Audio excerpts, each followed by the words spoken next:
You're not always going to win. You're not always going to be recognized, but you appreciate yourself. You know what you did. Cumulatively getting a little bit better every day, every year, that's what makes you the greatest.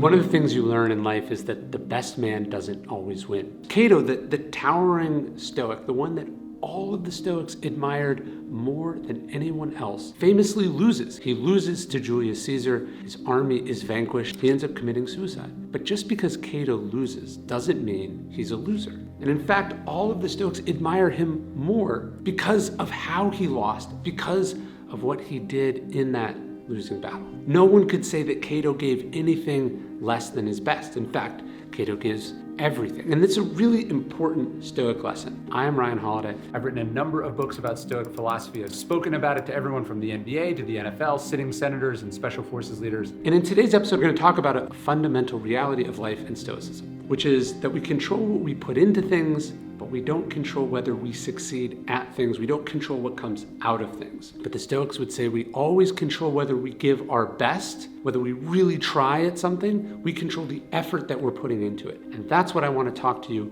about in today's episode. The talk I just gave at the Naval Academy, I ended with this story about Jimmy Carter. So Jimmy Carter goes to the Naval Academy in 46, maybe graduates in 46. And so he wants to be on nuclear submarines. So he ends up, all the candidates are interviewed by Admiral Hyman Rickover, who's sort of the head of this program. He does it for years and years and years. And so it's this interview process. It's the best of the best. It's the most competitive slot. And so it's sort of this long interview. They talk about books and they talk about physics and they talk about history. And then finally Rickover goes, how did you do in your class at the Naval Academy? Carter's like, great. I was like 32 out of, 400, whatever. He's thinking about rank. And I sort of talking about his grades and how great he did. And Rickover just goes, but did you always do your best? And he's, of course, your instinct is, yeah, of course, right? And then he's like, thinks about it. And he's like, well, he's thinking about all the times he didn't do his best, right? Like all, classes that he phoned in or, he could have gone and done extra PT, doesn't. And he goes, you know what? No, I didn't always do my best. And then Rickover goes, why not? And then he just gets up and leaves. And that question sort of haunts Jimmy Carter for the rest of his life. Like his campaign biography when he runs for his first office is called Why Not the Best? Like, why didn't you do your best? And so, I think people who are really great, and people don't always think of him as a great president. He actually was a great president and was a much better ex-president. Like, without question, the best person ever to have been president. Like, up until a couple years ago, he was still building houses for Habitat for Humanity. He's cured all these diseases. He's brokered all these peace treaties and stuff. A great human being. But really great people are not actually thinking about, here's my list of accomplishments. They're like, I always did the best I could do in the situation that I was in. I didn't quit, 3 laps in. I went until I fucking fell over, like that. To me, it's like, did you do your best? Yes or no? Yeah. And I don't know if there's ever truly 100%. Sure. Because throughout that, if it's something hard, you're gonna have the false step here and there, and the debate in your head about quitting and whatever. And there might be a bit of wasted. I don't know if it's wasted time, but not productive time in that moment. But like if you just I think your best is dealing with that and seeing through that. Sure. So it's not like your 100% optimal performance at all times or whatever. It's just not. It really is just not quitting in a sense. Yes. But I think that's in common with pretty much anybody that does anything at a high level. One of the best things I heard about Tom Brady is that Tom Brady is not obsessed with winning. What Tom Brady's actually obsessed with is getting better. He wants to improve the accuracy of his fourth quarter throws a little bit. He wants to get rid of the ball a little bit faster. He wants to make his reads a little bit better. He wants to be a little bit better as a leader. He wants to recover after games a little bit faster. What Tom Brady has always been obsessed with is that, getting better, and cumulatively getting a little bit better every day, every year, compounded over a long enough time. That's what makes you the greatest. That's what makes you a Super Bowl champion. Of course, he also wants to win. Of course, winning is very important. But what actually drives him, what actually drives champions, what I try to focus on as a writer, is not the external things, not the things I don't control, but getting a little bit better every single day. There's a story that Ros Cash tells in her memoir. I think she'd done maybe 1 or 2 albums. Obviously, she comes from sort of music royalty, Right. so she sort of gets a break in the business. But she has this dream, and in the dream, she's at this party, and she sees the singer Linda Ronstadt talking to this man. Do you know this story? No, I don't. And so she walks up to him. They all have name tags, and the man's name tag, it just says art, right? Which is symbolic of her craft. So she goes and she tries to like get in on this conversation. As Linda Ronstadt's her hero. And she says, hi, I'm Roseanne. And Art turns to her and he just says, we don't respect dilettantes. And then they turn away from her. And for her, this was this sort of turning point moment that she realized like she was doing music, but she wasn't really doing music. Yeah. She wasn't all in on it. Yeah. And so like there's this turning point in her career where she goes back and she gets coaches and she starts working with better collaborators. She stops, this is the moment where she's like, I was only kind of doing this thing and now I'm really going to do this thing. And that's how she becomes ultimately what she ends up becoming. That's awesome. Isn't I've that not crazy? heard that story. That's great. Stephen Pressfield tells a version of that story also in The War of Art. He's saying that that's the resistance, right? The resistance is, well, if I don't really try, if I am half doing it, or I have this addiction or this compulsion or this other thing, then I can always use that as an excuse for why it's not happening for me. And then when it doesn't happen, I don't have to feel as bad because it's not a rejection of me. It's only a partial rejection of me. Yeah. I mean, it's much easier to just try a little bit and then be like, okay. Yeah. I didn't go all in on it. I so could it's have if fine. I wanted to. Yeah, that whole thing versus, working really hard and then failing. But to me, I mean, obviously you don't really think like that, but I'm like, okay, at least I went out there and I gave it everything I had versus just sitting on the couch today.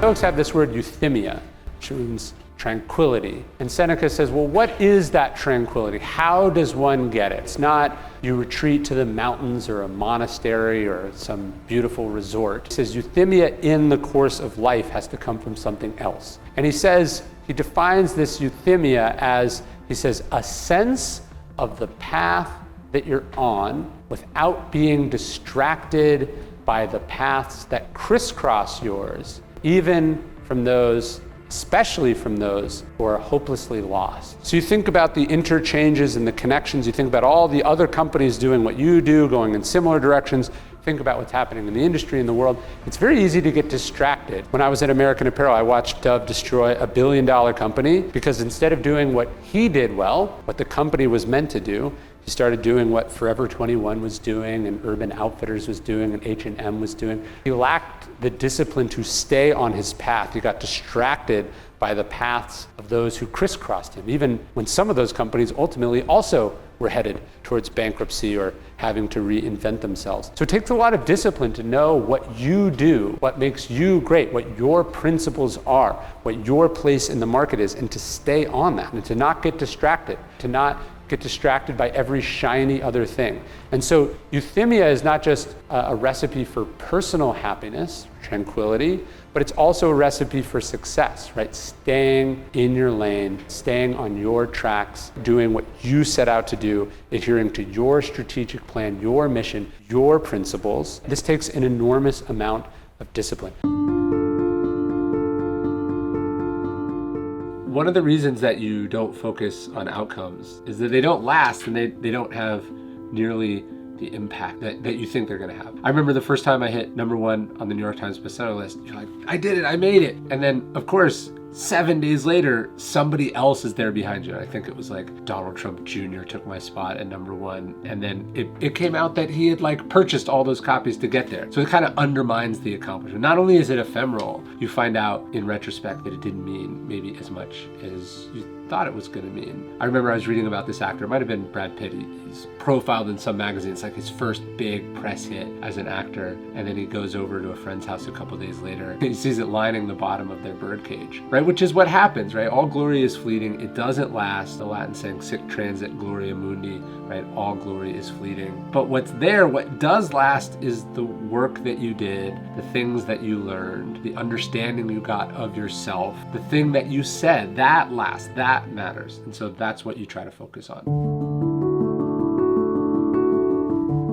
probably see me from my videos. I'm always moving around. I'm always active. I'm always doing stuff. Even when I'm sitting writing, I'm bouncing my legs around. I try to be active. The Stoics try to be active. I try to be active. It's just my personality. I'm walking, I'm running, I'm biking. And as a guy with 2 little kids, I'm chasing them around all the time too. Lately, I've been doing it in my new Hokas, which I absolutely love. Conceived in the mountains and designed to defy the odds. Hoka delivers an unprecedented combination of enhanced cushioning and support for a uniquely smooth ride. That's what I always feel about them. I've been wearing the new Mach 6. Get what's next in fast with Hoka shoes. I love wearing them. It's what I'm wearing when I'm writing. It's what I'm wearing when I'm going on walks to think about what I'm trying to write. It's got high performance foam. It's got a sleek, stripped down upper. It's lightweight and responsive. It's got the Hoka cushion that if you've ever put Hoka shoes on, you know what I'm talking about. And the ones I'm wearing right now have this upgraded midsole from ProFly Plus. Join Hoka on the journey. Embrace limitless possibilities. Run like race day every day. Whenever you're sitting there and you're going, man, like, I just need to be in Mexico right now. Or, damn, like, I wish my house was bigger. Just wish I was in a bigger house. I find it so funny because I'm like, do you actually want to be in Mexico right now? Or do you like the person you think you're going to be in Mexico right now? Yes. And it's the same with that house. And I think it's kind of the same theme from your book, is just like, you get what you are. Yes. So just be the best version of yourself as possible. Famous quote from Marcus Aurelius: the impediment to action advances action, what stands in the way becomes the way. And it's funny, it's actually in book 5 of Meditations. What Marcus Aurelius is talking about is people. He says, in a sense, people are our proper occupation. Our job is to do them good and put up with them. But when they obstruct our proper tasks, they become irrelevant to us, like sun and wind and animals. He says, our actions may be impeded by them, but there can be no impeding our intentions or our dispositions, because we can accommodate and adapt. The mind adapts and converts to its own purposes the obstacle to our acting. The impediment to action advances action. What stands in the way becomes the way.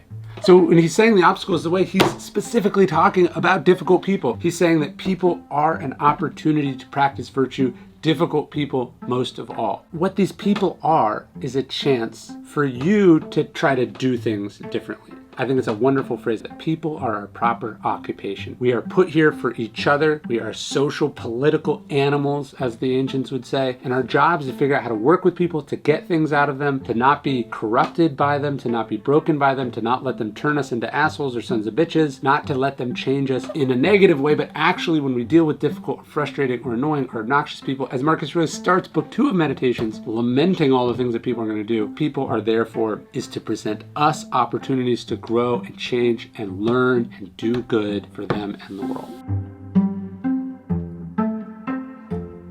Favorite books, novels of all time. This is The Moviegoer by Walker Percy. It's not exactly Stoic, although there is a bunch of Stoic themes. Walker Percy was introduced to Stoicism by his uncle Will Percy. And there's this amazing passage in the book. Let me find it real fast. He's struggling. He has this sort of Stoic aunt who tries to give him something to lean on. His world kind of feels like it's spinning out of control. He doesn't know what's important, what he should try to do, who he should try to be. This is what his aunt Emily says. She says, I don't know what we're doing on this insignificant cinder spinning away in a dark corner of the universe. That is a secret which the high gods have yet confided in me. Yet one thing I believe, and I believe it with every fiber of my being: a man must live by his lights and do what little he can and do it as best he can. In this world, goodness is destined to be defeated, but a man must go down fighting. That is the victory.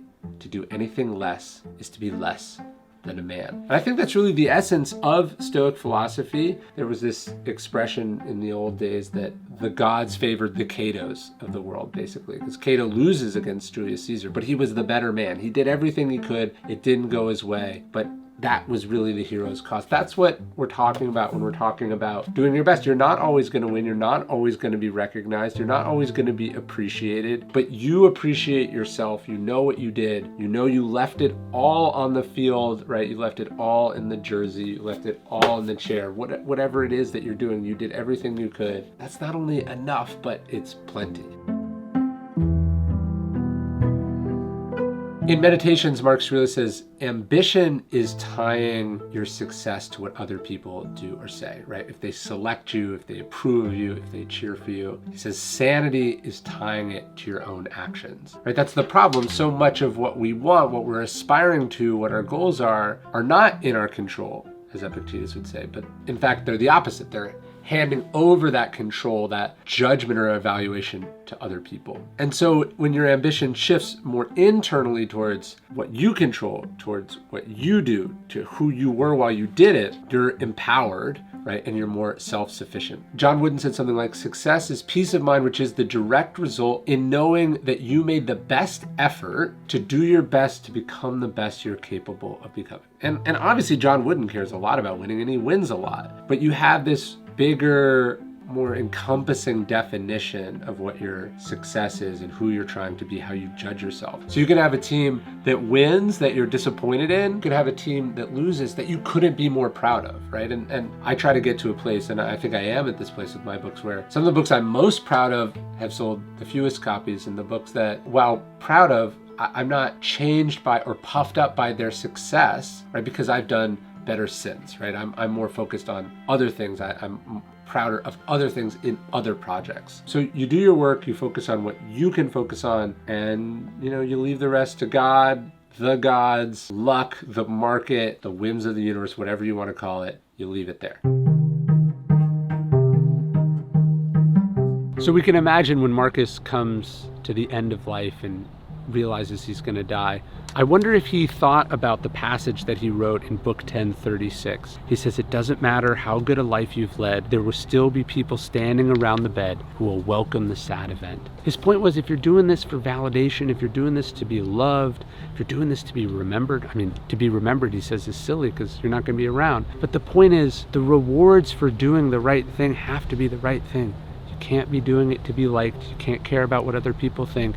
You can't try to please everyone all the time and be everyone's favorite, especially as a leader. So Marcus had to constantly be aware of this. I remember when he actually came to the end of his life, if he thought about the fact that maybe secretly some of these people were glad he would be gone soon, and if he had to come to terms with those words that he'd written so long ago.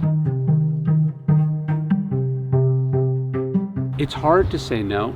But you have to realize that when you're saying no to things, you're also saying yes. So when you eliminate the inessential, Marcus Aurelius says, what you're really doing is saying yes to the essential. You get the double benefit, he says, when you say no, getting rid of the extraneous, the extra, the unnecessary. And the double benefit is being able to do the essential, the urgent, the important, to do it even better. So I try to remind myself that every no is a yes, and every yes is also a no. The problem with goals is that most goals are based on things that we don't control, that are not up to us. My last book, when it came out, it debuted at number 3 on the New York Times list, and it didn't even appear on the Wall Street Journal list. A couple weeks later, I had a book hit number 1 on the Wall Street Journal list and not even appear on the New York Times list. So I'm supposed to hand over my happiness, my definition of what success is, to a process as complicated and ridiculous and opaque as that? I don't think so. For me, the success of the book is on what I put into it. If I did the work, if I know it's good. And there I'm successful from launch forward. The Stoics would say, of course we can have these preferred indifference, like it's better to hit the list than not hit the list, just like it's better to be rich than poor. But that's not what we focus on, because that's not what's up to us. We focus on what's up to us, what we put into it, our thoughts, our opinions, our intentions. Then we let everything else from there go. We accept it without arrogance if we get it, but we let it go with indifference if we don't. If you want to keep your Stoicism-inspired journey going, sign up for the Daily Stoic email at dailystoic.com/email. It's one Stoic-inspired email every single day. Wisdom to help you with the problems of life, as Stoicism is intended. And you can sign up at dailystoic.com/email. You can unsubscribe whenever you want. I'd love for you to join us.